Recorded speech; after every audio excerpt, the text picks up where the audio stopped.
pardon. Non, c'est moi aussi. Ah non, mais... Moi, je fais la même chose derrière, t'inquiète.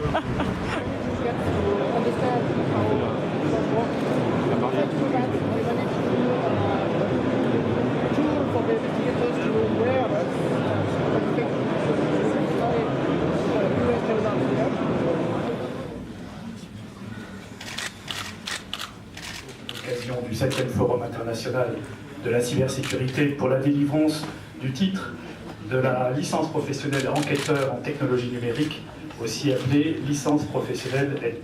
Le territoire européen et même sur la scène internationale, comme en témoigne la présence du capitaine Cherkaoui, de la gendarmerie royale du Maroc, ici présent comme lauréat, ou bien les nombreux contacts avec le Canada, l'Ukraine, le Bénin, pays qui ont manifesté leur intérêt pour cette formation.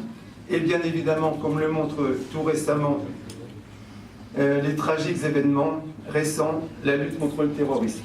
Depuis 15 jours, à l'instar de leurs camarades, ils sont totalement impliqués dans la lutte contre l'apologie des actes terroristes sur Internet, ainsi que sur les enquêtes liées au défacement et aux attaques en déni de service qui ont touché beaucoup d'institutions publiques et privées tous ces derniers. Que nous avons fait adopter la quasi-unanimité au Parlement concernant le blocage administratif des sites ou concernant le référencement d'un certain nombre de sites.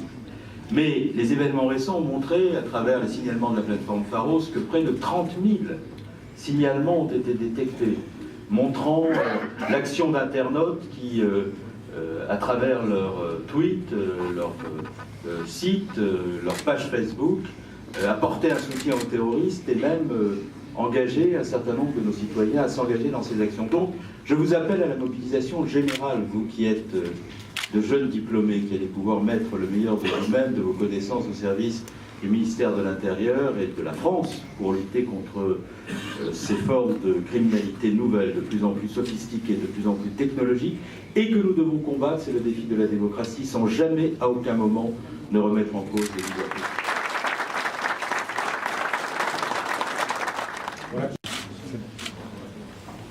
Vous en aurez bien une de bonne, là, non?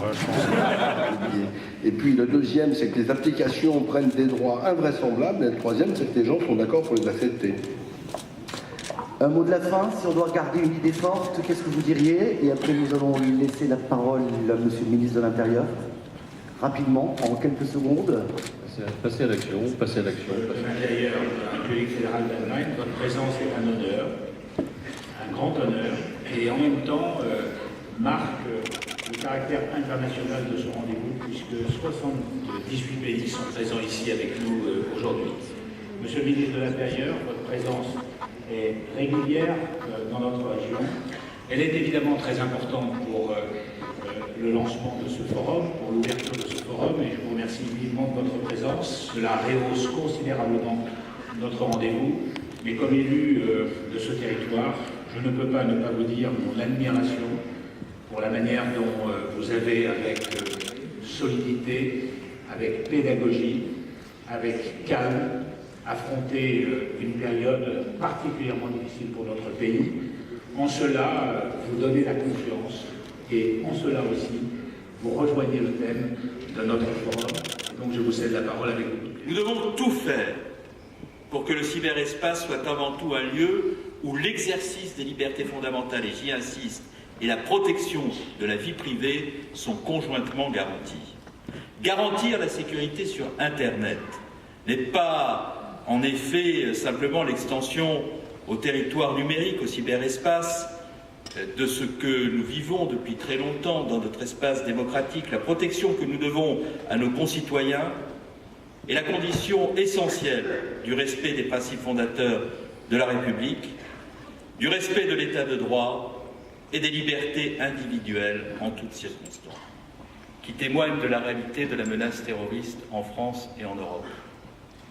La France a été frappée, mais elle n'est pas la seule à l'avoir été. L'Australie, le Canada, la Grande-Bretagne l'ont été aussi, la Belgique, à travers les monstrueux assassinats de Méline-et-Mouche. La France est plus forte lorsqu'elle regarde en face la réalité de la menace. Et lorsqu'elle regarde en face la réalité de la menace en puisant sa force dans les valeurs qui fondent la République et qui ont conduit la France à tenir au peuple du monde le message que les peuples du monde ont appris à aimer d'elle, alors la France est plus forte. Elle est plus forte d'elle-même, elle est plus forte de ce qu'elle représente, des valeurs universelles qu'elle a portées. Ceux qui ont cherché à nous atteindre en frappant lâchement, ignoblement, des journalistes qui incarnent la liberté de la presse jusqu'à l'impertinence, des policiers qui représentent le droit, la force du droit, l'amour de l'état de droit qui est consubstantiel à la République, et des Français de confession juive, parce que l'antisémitisme existe en France. Ceux qui ont frappé ainsi doivent savoir que nous les combattrons avec les armes de la République et de la démocratie, que nous ne les laisserons pas, par l'effroi qu'ils prétendent semer, remettre en cause les libertés fondamentales auxquelles nous tenons, et que nous nous armerons face à eux, en mobilisant tous les moyens dans la conformité, encore une fois, au principe du droit, pour que la République debout puisse demeurer telle qu'en elle-même, forte et belle, rassemblée autour de ses valeurs. Je vous remercie.